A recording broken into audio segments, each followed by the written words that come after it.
Bonjour, dans cette vidéo, je voudrais vous montrer comment prendre un petit peu de hauteur dans Opal, puisque beaucoup de tâches sont automatisées. Opal traite beaucoup de choses individuellement, tiers par tiers, et au début on est un petit peu perdu, on ne voit pas très bien globalement ce que représente tout ce qui passe par les différentes interfaces. Vous allez voir qu'il y a une solution pour essayer de reprendre la main sur les masses de montants manipulées avec les pièces comptables. Nous allons donc récupérer toutes les pièces comptables de l'exercice dans Excel. Et on va voir qu'avec Excel, les filtres et même éventuellement les tableaux croisés dynamiques, on peut très facilement retrouver ces petits. Je vais donc dans le menu écriture et pièces comptables et en consultation, je vais choisir pièces comptables. Ici, je viens de démarrer Opal, j'en suis à 2 mois de fonctionnement, donc je ne change rien, mais effectivement, si j'étais avec beaucoup d'années différentes, je pourrais faire une extraction avec des dates limitées à l'exercice que je veux enregistrer dans Excel. Ici, je prends tout. Donc, j'ai toute la liste ici. Bien sûr, les noms et prénoms ne s'affichent pas pour les tiers principaux, ce qui est très compliqué pour lire. Et vous verrez que sur Excel, on récupère toutes ces données manquantes à l'écran. Je vais directement dans Transactions, exporter les lignes de données. Ici, je clique sur Base. Et dans l'ordre des colonnes, je prends l'ordre des colonnes de ma grille. Je clique sur Exporter. Je réponds OK. L'informatique est là pour me servir. Si je dégrade la vitesse, c'est pas grave, j'ai besoin de ces données.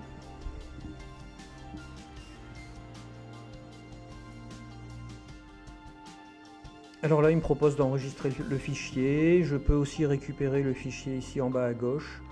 Ou, ça dépend des machines, de vos versions d'Excel, allez dans la petite cloche, consulter les travaux et récupérer le fichier Excel dans le dernier travail d'Opal. Donc ici, je vais directement ouvrir mon fichier pour regarder avec vous ce que je peux y trouver. Voilà, je passe le fichier sur l'écran d'enregistrement. Alors, on va peut-être rappeler quelques manipulations Excel qui peuvent permettre d'aller plus vite. Je peux cliquer ici pour tout sélectionner et double-cliquer entre la colonne A et la colonne B, ce qui ajuste automatiquement les largeurs de colonnes aux données qui s'y trouvent. Alors ce fichier est très gros, ça c'est vrai, mais vous voyez que toutes les colonnes ne sont pas renseignées, et de plus, tout ne va pas forcément m'intéresser. En tant que comptable, ce qui m'intéresse, c'est des numéros de compte, des dates, des sommes, des tiers et des types de pièces comptables depuis que je suis sous Opal. Une notion que je ne connaissais pas avant. Première chose, vous allez voir qu'avec le type, vous voyez ici en colonne C, le type de pièce comptable, je peux déjà récupérer beaucoup d'informations. Le plus simple avec Excel va être de demander un affichage avec des filtres. Alors je suis désolé, j'ai une version assez ancienne d'Excel, mais qui fait tout ce dont j'ai besoin, mais vous aurez sans doute des versions un petit peu plus récentes.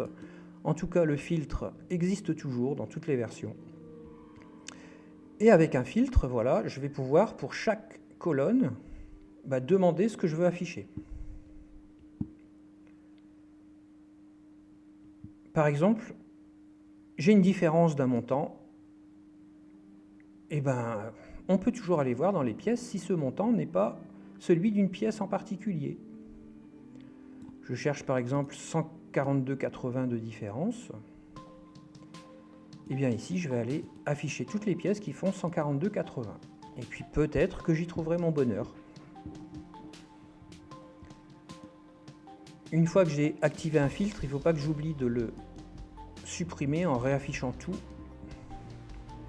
puisque on peut bien sûr combiner plusieurs filtres pour affiner une recherche. Au niveau des types de pièces, on va regarder un petit peu ce qu'on a.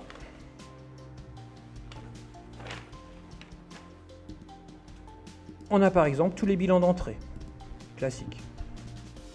Mais bon, si on veut faire une recherche parce qu'on a une différence sur les bilans d'entrée, ma foi, ça peut être une façon d'aller assez vite, puisque vous retrouvez bien sûr les comptes associés à tous les bilans d'entrée. On retrouve les DCP. Les DCP, ce sont les aides des collectivités, donc qui font partie des droits constatés et qui donnent lieu à des écritures budgétaires.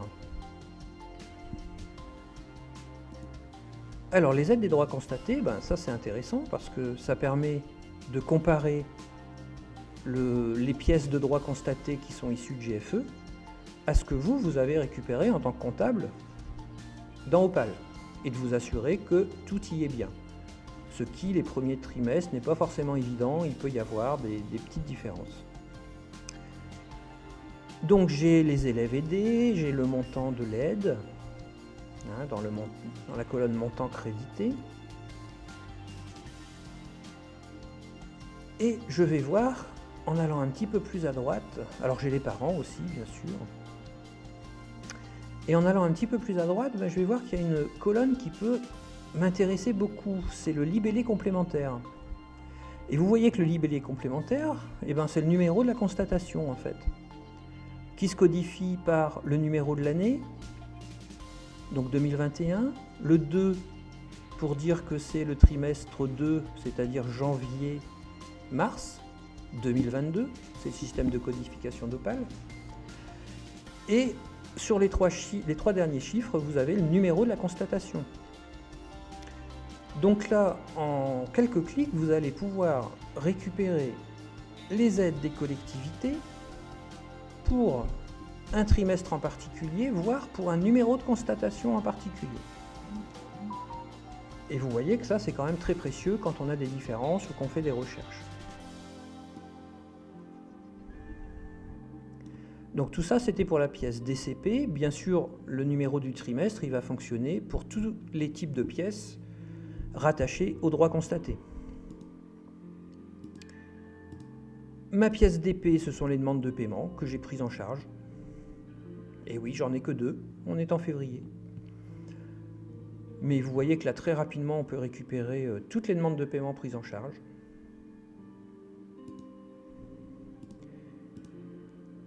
Les dévers, ce sont les bourses des collèges. Alors là, c'est intéressant de le récupérer ici parce que, souvenez-vous, avec Opal, il n'y a plus d'écriture budgétaire qui correspondent aux bourses.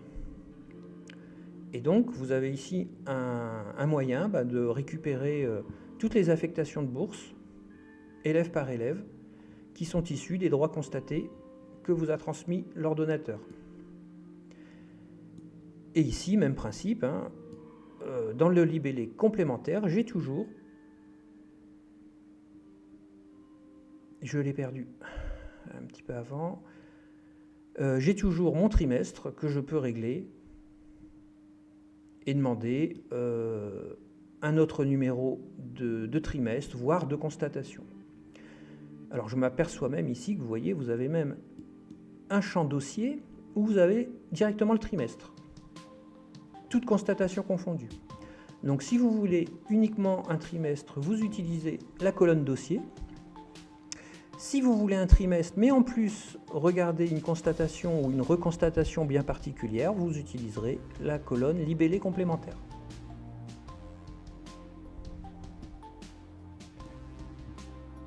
Autre type de pièces, EC, ce sont mes écritures manuelles que j'ai fait dans le journal, puisque quand on fait une liaison GFC Opal, il y a des écritures qu'on est obligé de faire à la main. Opérations diverses, OD, bon là j'ai qu'une seule chose, c'est un chèque rejeté, que bien sûr Opal ne connaissait pas, donc j'ai dû le saisir à la main également. PF, ce sont les règlements que vous avez fait suite aux demandes de paiement. Et aussi, là, j'ai une écriture de prélèvement automatique d'un fournisseur, Free Mobile.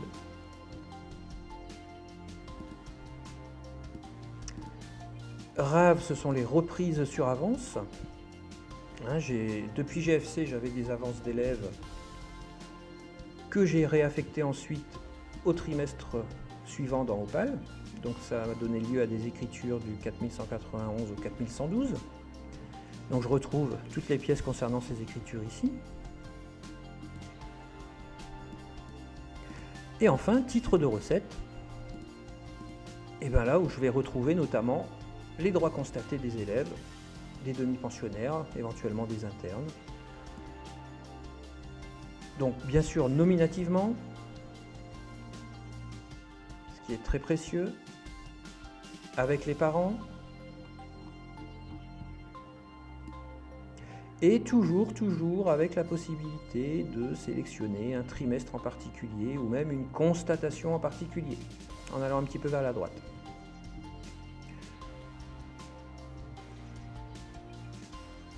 Donc je vous rappelle que les bilans d'entrée des créances, j'ai modifié le type de la pièce de BE en TR parce que sinon le module de paiement en téléservice ne fonctionne pas. Donc là j'ai une particularité, j'ai des bilans d'entrée mais qui ont été faits en type de pièce TR. Ça fait partie de ma vidéo concernant l'ouverture des bilans d'entrée des créances GFC de l'exercice précédent. Alors vous voyez que là, en quelques clics, on retrouve quand même beaucoup de choses. Quand on maîtrise en plus les tableaux croisés dynamiques sous Excel, on peut encore aller plus loin dans les recherches. Hein, je vais vous montrer rapidement un tableau croisé dynamique. Bon, ça se fait comme ça, hein. Il faut être dans le tableau, dans les données. Je demande un tableau croisé dynamique, je fais OK. Et là, je me retrouve dans un nouvel onglet où je vais pouvoir construire mon tableau croisé dynamique. Par exemple, je vais mettre mes tiers en étiquette de ligne. Alors, le nom et prénom, ce sera mieux que le numéro. Voilà. Donc là, j'ai bien mes noms et prénoms des tiers, donc des élèves. Je peux mettre le montant débit, le montant crédit, le solde débit, le solde crédit. D'ailleurs, on va voir un petit peu quelle est la différence entre ces différents champs. Et par exemple, en filtre, je vais dire que je voudrais les comptes. Ça va me permettre quoi? Et bien maintenant, si je vais dans mon tableau croisé dynamique, je vais demander par exemple mon 411-200 uniquement. Donc là, j'ai ce que me doivent les élèves. Un petit rappel. Les sommes de montants débit, crédit et les soldes débit et crédit. La différence, c'est que les montants conservent l'historique de tout ce qui a été fait. Alors que les soldes font la compensation entre ce que nous doit un élève et ce qu'on lui doit et fait le calcul de la différence. Ces opérations se font lors des rapprochements comptables qu'on effectue à la suite de la prise en charge des TR et des DP de droits constatés, ou lorsqu'on fait un rapprochement manuel.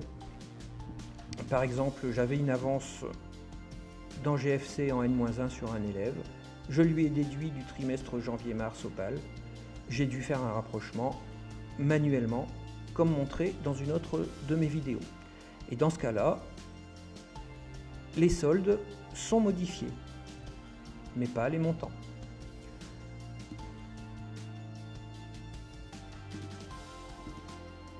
Je pourrais également choisir de mettre en filtre du rapport le type de pièce qu'on vient de voir.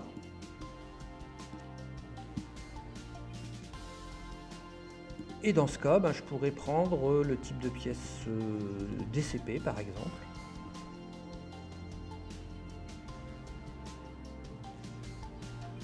Et là, vous voyez la différence des aides des collectivités.